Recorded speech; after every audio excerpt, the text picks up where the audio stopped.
Quero, nesse exato momento, com você, compartilhar alguns textos da Palavra de Deus na Carta aos Hebreus. No capítulo de número 1, nós vamos ler até o versículo de número 4. Nos diz assim a Palavra do Senhor.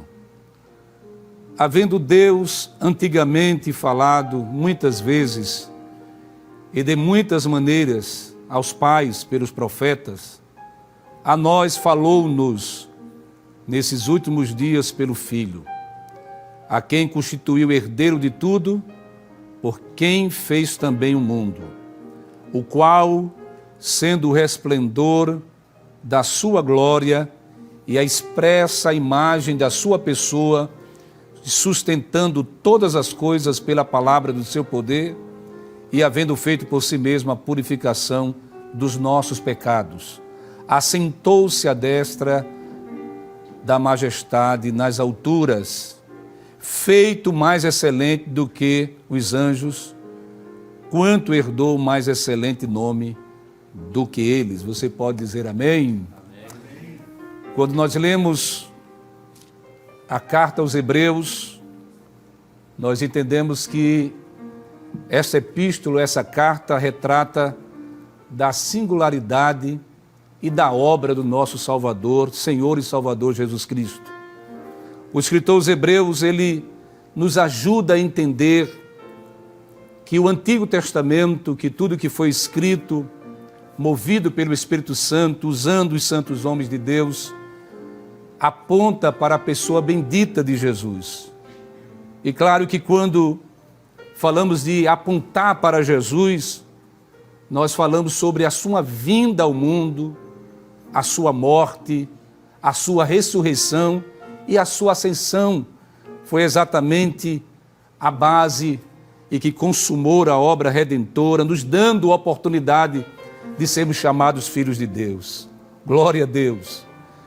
E claro que essa carta mostra a conexão do Antigo Testamento com o Novo Testamento. E sempre apontando com certeza que o Novo Testamento é o cumprimento do Antigo Testamento.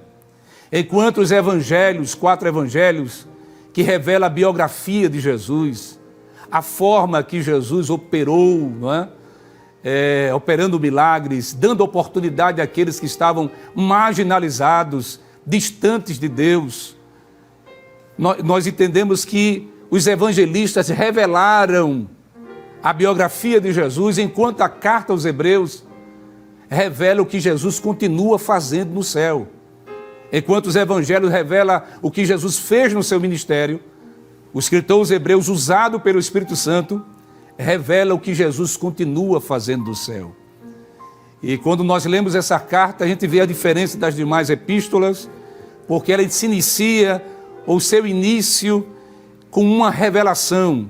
Se você ler comigo o versículo de número 1, nos diz a palavra: havendo Deus antigamente falado muitas vezes, eu vou repetir, muitas vezes e de muitas maneiras aos pais, pelos profetas, a nós, falou-nos nesses últimos dias pelo Filho. E quando nós lemos o primeiro versículo, nós encontramos a expressão Deus falou, Deus se revelou. E revelação aqui é tirar o véu, é a manifestação sobrenatural de uma verdade que estava oculta. O apóstolo Paulo, quando fala aos Gálatas, aos irmãos que estavam ali na Galácia, falando da escravidão, do pecado, falando da miséria do homem, ou a impossibilidade do homem com as suas obras meritórias, ou quem sabe cumprindo a lei para ser salvo, o apóstolo Paulo deixa com muita clareza que Deus projetou, que Deus planejou. No capítulo 4, versículo de número 4 da sua carta aos Gálatas, ele nos diz o seguinte: mas, versículo 4, vindo a plenitude dos tempos, Deus enviou o seu Filho, nascido de mulher, nascido debaixo da lei. No versículo de número 5 ele nos diz: para resgatar os que estavam debaixo da lei, a fim de recebermos a adoção de filhos. Então o tempo determinado chegou, o mistério que estava oculto foi revelado. na primeira epístola do apóstolo São João, ou João, digo, no capítulo 3, versículo 8, ele diz: para isto o Filho de Deus se manifestou, para desfazer as obras do diabo, para desfazer a injustiça, a escravidão, a destruição, porque o diabo veio para matar, roubar e destruir, mas o Filho de Deus se manifestou, vindo à plenitude dos tempos, se manifestou o Filho de Deus para desfazer, para desmantelar tudo aquilo que o diabo prepara para desfazer da sua criação. E eu tenho certeza que muitos nesta noite, que já foram mencionados pelo pastor Valber, entendeu isso, entende muito bem isso quando confessou Jesus como Senhor, quando voltou o seu olhar, a sua mente, o seu coração para a realidade do que Cristo fez na cruz do Calvário. Às vezes, há pessoas que no sentido espiritual sentem como ataduras, prisões, grilhões, mas eu quero mais uma vez reafirmar que o Filho de Deus se manifestou para fazer você livre, aleluia, para lhe dar a oportunidade, aleluia, para lhe dar a condição de você ser feliz, para lhe dar outra oportunidade de você sentir o que nós sentimos.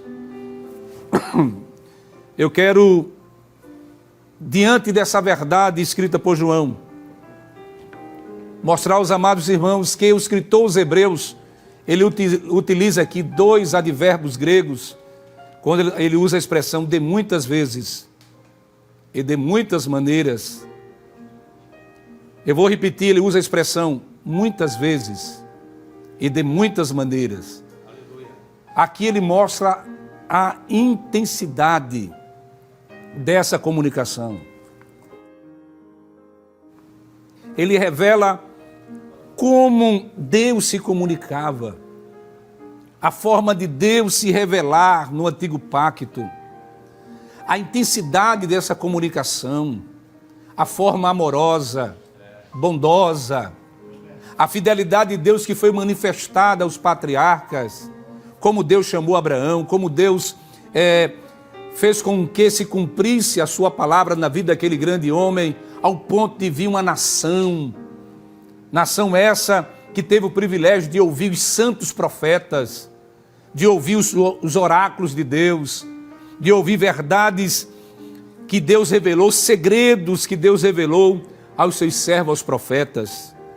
E quando nós olhamos para essa expressão, muitas maneiras, ou muitas vezes e muitas maneiras, o profeta Amós, no capítulo 3, versículo 7, ele diz no seu livro: certamente o Senhor Deus não fará coisa alguma sem primeiro revelar o seu segredo aos seus servos, os profetas.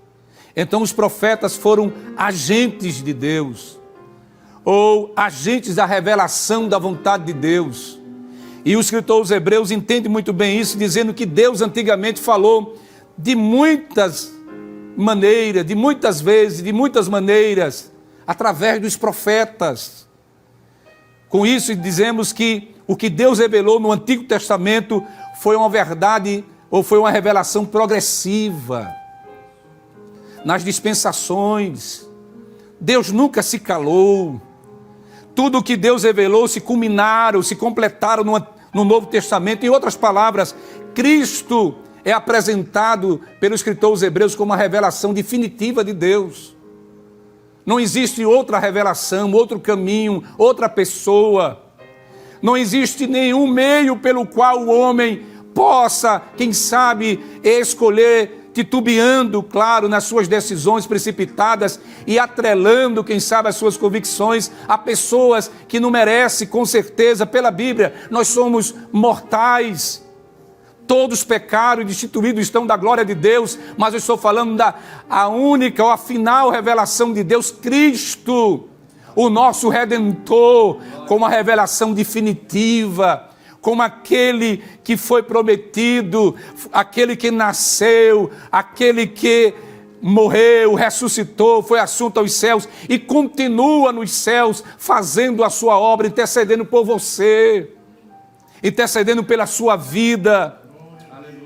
Então eu quero afirmar mais uma vez, com muita ênfase, dizendo: Cristo é a revelação definitiva de Deus. Em Atos capítulo 4, versículo 12, em resposta às autoridades daquela época, do primeiro século, onde Pedro e João, depois daquele grande milagre no nome de Jesus, não foi Pedro e João que fez aquele milagre, mas no nome de Jesus, aquele paralítico ficou de pé. As multidões ficaram atônitas, olhando para aqueles dois homens, querendo atribuir a eles poderes, dizendo: com que autoridade, com que poderes fizeram isso? Mas Pedro, respondendo com muita ênfase, ele diz no capítulo 4, versículo 12, eu quero ler: em nenhum outro há salvação, glória a Deus. Porque também debaixo do céu nenhum outro nome há dado entre os homens, eu vou repetir, dado entre os homens, pelo qual devamos ser salvos, glória a Deus. Ele deixou com muita clareza aqui que em nenhum outro há salvação, livramento, vida eterna. O próprio Jesus disse: quem tem um filho tem a vida, e a vida eterna é essa, em crer no único Deus e na pessoa bendita de Jesus como Salvador, como Redentor. Jesus é o Deus revelado, o Verbo que se fez carne, foi lido aqui pelo evangelista Valber. O Verbo que se fez carne habitou entre nós, estava conosco.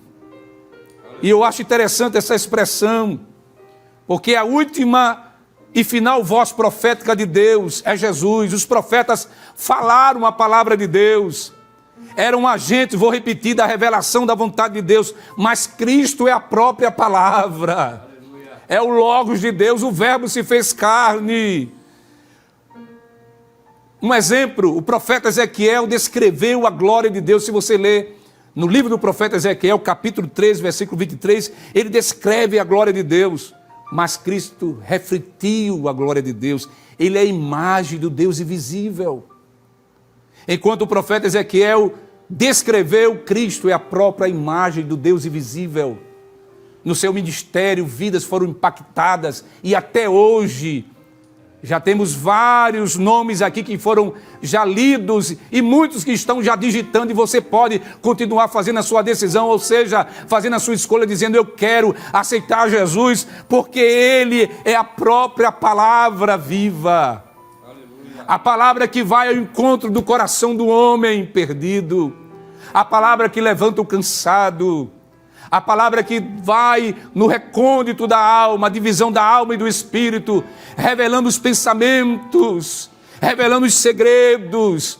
Uma certa vez o apóstolo Paulo te disse na sua carta aos Romanos que Deus julgará os segredos dos homens conforme o Evangelho. Jesus é a palavra, é o Verbo de Deus, a palavra viva. Isaías, por sua vez, no seu livro falou sobre a natureza de Deus, um Deus justo, um Deus santo, um Deus misericordioso, mas Cristo manifestou toda a bondade. Aleluia, o Deus encarnado se fez carne e habitou entre nós. Cristo é a expressão exata do seu ser. Eu quero ler juntamente com você na primeira carta do apóstolo João, sim, no capítulo 3, versículo, ou melhor, o capítulo de número 1, e o primeiro versículo, ele nos diz o seguinte nessa sua carta, ele diz: o que era desde o princípio, falando de Jesus, o que vimos com os nossos olhos, o que temos contemplado, e as nossas mãos tocaram da palavra da vida. Observe, o que vimos com os nossos olhos, uma experiência singular. João foi convocado, vocacionado por Jesus, era discípulo de João Batista. João teve oportunidade no ministério de Jesus de ver Jesus andar sobre as águas, de Jesus ressuscitar os mortos, de Jesus trazer sermões em que as multidões ficaram boquiabertas ou atônitas, perplexas, porque dizia: que autoridade é essa? Que ensino é esse? João, quando escreve essa carta, ele está dizendo: desde o princípio, o que vimos com os nossos olhos, o que temos contemplado, e as nossas mãos tocaram. É como dizer: eu tive essa oportunidade, eu comi com ele, Eu tive a oportunidade de orar junto com ele. Eu subi no Monte Tabor com Pedro e Tiago e vi ele se transfigurando. Aquela glória, eu vi a voz de Deus dizendo: este é o meu filho amado, nele eu tenho prazer. Apesar de se apresentar ali Moisés e Elias, Deus aponta para Jesus, aponta para o Filho, dizendo: é este, ele é o caminho, ele é a tua saída, ele é a revelação definitiva de Deus, não há outra pessoa. O apóstolo Pedro, respondendo à pergunta de Jesus, quando trouxe um discurso tão duro para muitos, e saíram muitas pessoas, e Jesus olha para os seus apóstolos, os seus discípulos, dizendo: vocês também vão me deixar? E o apóstolo Pedro dizendo: para quem iremos nós, se tu tens a palavra da vida eterna? Aleluia. Eu quero dizer para você, nesse momento que está sendo tocado por Deus, pela palavra de Deus, para quem você vai? Quem você vai recorrer? Qual é a pessoa que vai lhe dar condições de um dia você se apresentar diante de Deus? Aí você pode dizer: eu conheço muita gente, eu conheço muitas pessoas influentes, certo? Mas se referindo à vida após a morte, à vida eterna, qual será a sua chance chegando diante de Deus com as mãos vazias? Ou lá no trono branco, no juízo final? Mas eu quero chamar a sua atenção que, como o apóstolo João teve a sua experiência com Jesus, o Espírito Santo está aí falando no teu coração, dizendo: você também pode ter essa experiência de ouvir a voz de Jesus, de sentir a sua presença, de receber a sua orientação, a sua graça, a sua bondade, de sentir paz no momento de turbulência, mesmo chorando, mesmo gemendo, mas dizendo: eu sinto Deus, eu tenho Deus. É como disse aqui o nosso amigo, a vida de Deus na nossa vida. Jesus veio trazer vida e vida com abundância. Glória a Deus. Será que você pode adorar a Deus nesta noite? O escritor aos Hebreus, ele, além de apresentar Jesus, ele diz que Jesus é o herdeiro de todas as coisas, criador de todas as coisas, o sustentador do universo. Jesus não apenas criou o universo, mas sustenta todas as coisas. Ele mantém o equilíbrio do universo. Ele mantém também as galáxias em movimento. Aí eu quero abrir um parêntese. Será que Ele não é capaz de fazer você feliz? Você que disse: eu já ouvi tanto isso, há muito tempo eu já ouvi. Mas eu quero chamar a sua atenção para a revelação definitiva de Deus. Jesus é suficientemente capaz de transformar essa vida que você está vivendo numa vida com Deus. Eu não estou prometendo prata, eu não estou prometendo ouro.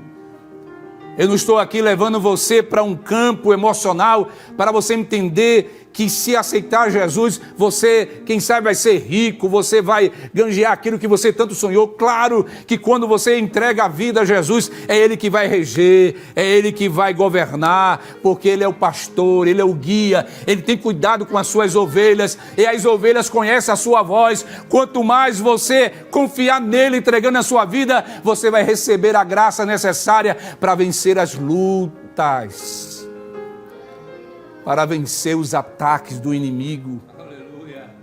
E sabe, muitos crentes que estão cultuando também, que sofrem diariamente, dioturnamente, ataques, investidas.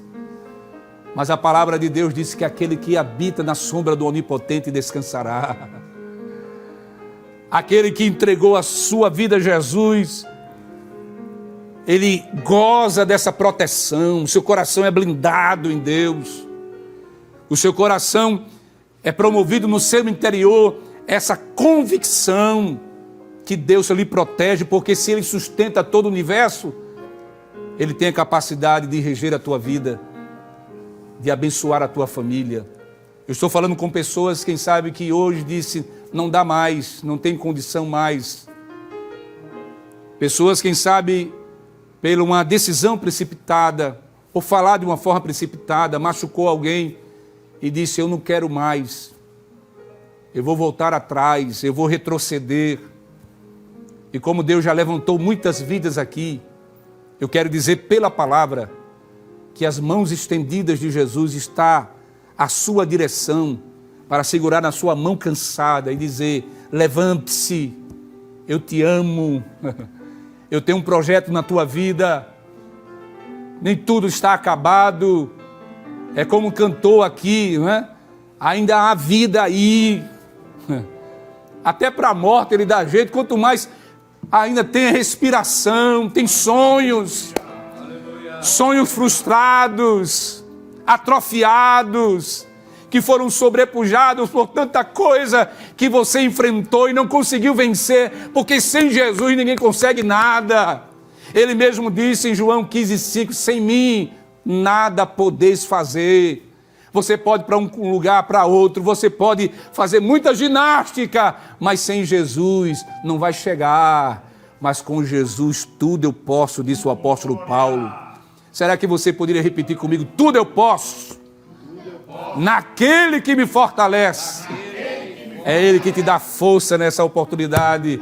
É Ele que ministra ao teu coração uma alegria para continuar, tomar uma decisão sábia, entender que toda a plenitude da terra e seus moradores pertence a Deus. Ele sustenta todas as coisas, Ele mantém e providencia tudo que é necessário para a vida, e Ele quer providenciar para o teu interior essa convicção de salvação, Jesus como uma revelação definitiva.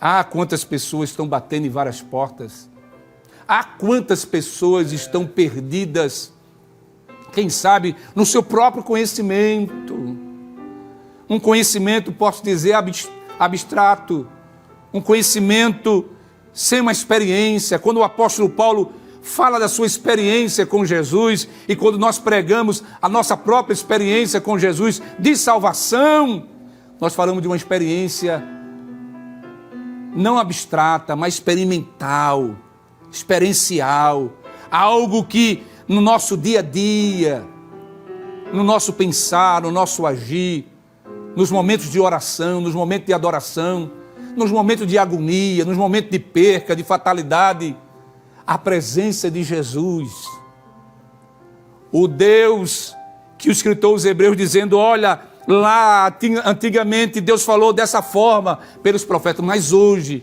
é pelo seu Filho, aquele que enfrentou a cruz, aquele que enfrentou a morte, aquele que venceu tudo e todos para cumprir a vontade de Deus e mostrar ao homem que existe somente um caminho.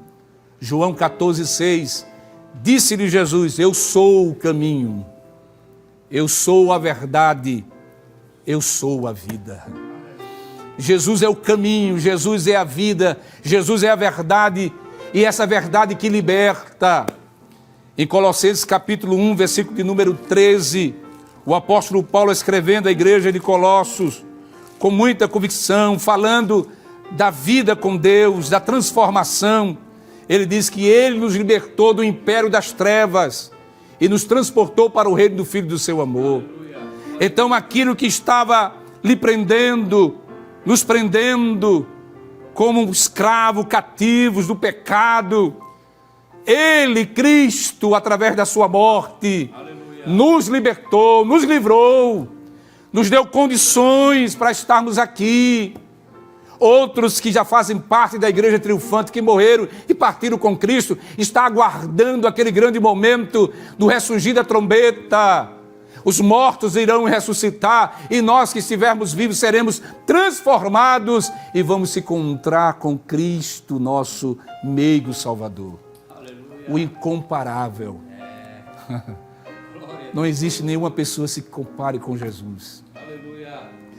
No seu ministério as pessoas ficavam, os líderes daquela época religiosa ficavam botando a mão na cabeça, como é que pode? Por que ele fala dessa forma? Que autoridade é essa? Quem é esse?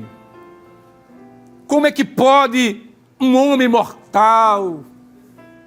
Mas foi ele que, através do seu amor, da sua bondade, que levantou muitos. A palavra muito forte nesse culto, já foi falado desde o início pelo evangelista Valber, é Deus quer levantar.